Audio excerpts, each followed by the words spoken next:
उत्तर प्रदेश में लोकसभा चुनाव के 7वें चरण में शामिल 13 सीटों पर इंडिया गठबंधन ने नई रणनीति बनाई है।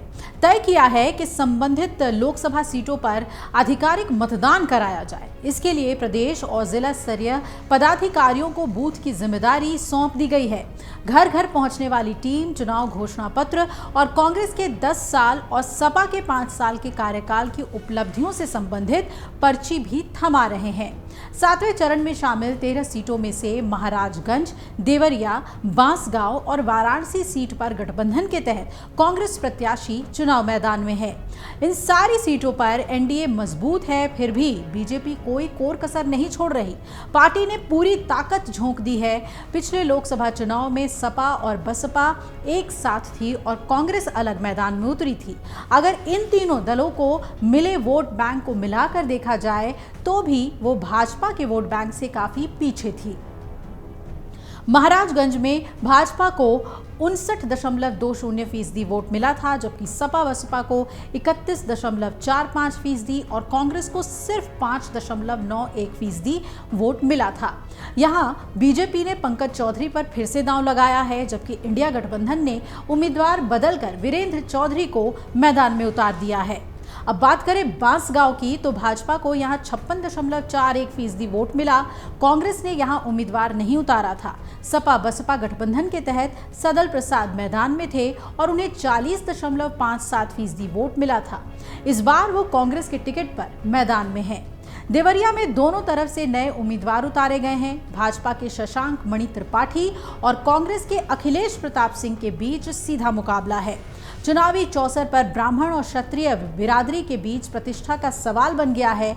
दोनों अन्य जातियों को गोलबंद करने में जुटे हैं। यहां भाजपा को 57.19% और कांग्रेस को 5.03% और सपा बसपा को 32.57% वोट मिला था। अब चलिए बात कर लेते हैं वाराणसी की, जहां पिछले चुनाव में प्रधानमंत्री नरेंद्र मोदी को 63.62% वोट मिला था और यहां कांग्रेस के अजय राय को 14.38% और सपा बसपा गठबंधन उम्मीदवार शालिनी यादव को 18.40% वोट मिला था। इस बार शालिनी भाजपा के साथ हैं। यह नरेंद्र मोदी और अजय राय के बीच सीधा मुकाबला है। भाजपा हार जीत के अंतर को ऐतिहासिक बनाने की ख्वाहिश में है। यही वजह है कि हर वर्ग के बीच अलग अलग बैठकें हो रही हैं। मठ मंदिर से लोग मतदाताओं के घर घर पार्टी के दिग्गज नेता पहुंच रहे हैं और उनकी इस ख्वाहिश को पूरा न होने देने के लिए विपक्ष ने भी अपनी एड़ी चोटी का जोर लगा दिया है। पहले प्रियंका गांधी और डिंपल यादव ने रोड शो किया, तो फिर मंगलवार को अखिलेश यादव और राहुल गांधी ने मिलकर कार्यक्रम के जरिए एकजुटता का संदेश दिया। सपा और कांग्रेस के राष्ट्रीय और प्रदेश स्तरीय पदाधिकारी भी वाराणसी में ही डेरा डाले हुए हैं और घर घर पहुंच रहे हैं। यहाँ गठबंधन ने भी मंशा साफ कर दी है कि वाराणसी से किसी भी कीमत पर रिकॉर्ड नहीं बनने देना चाहते हैं।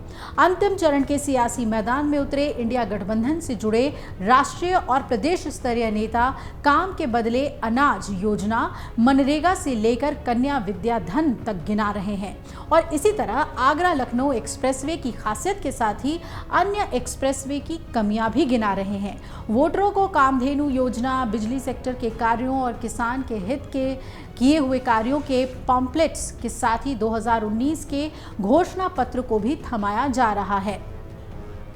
इंडिया गठबंधन के नेताओं का कहना है कि अंतिम चरण की कई सीटों पर बूथवार वोट बैंक सहेजना शुरू किया तो स्थिति चौंकाने वाली मिली है। कई बूथों पर पहले की अपेक्षा मतदाता सूची में वोट कम मिल रहे हैं। ऐसे में इन बूथों के लिए अलग से रणनीति बनाई गई है।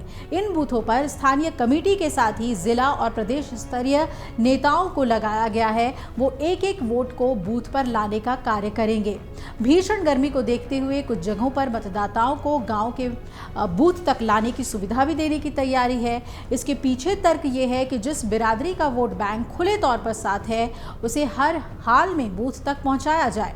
अब आपको बता दें कि लोकसभा चुनाव अब आखिरी चरण में है। 7 में से 6 चरणों पर वोटिंग हो चुकी है।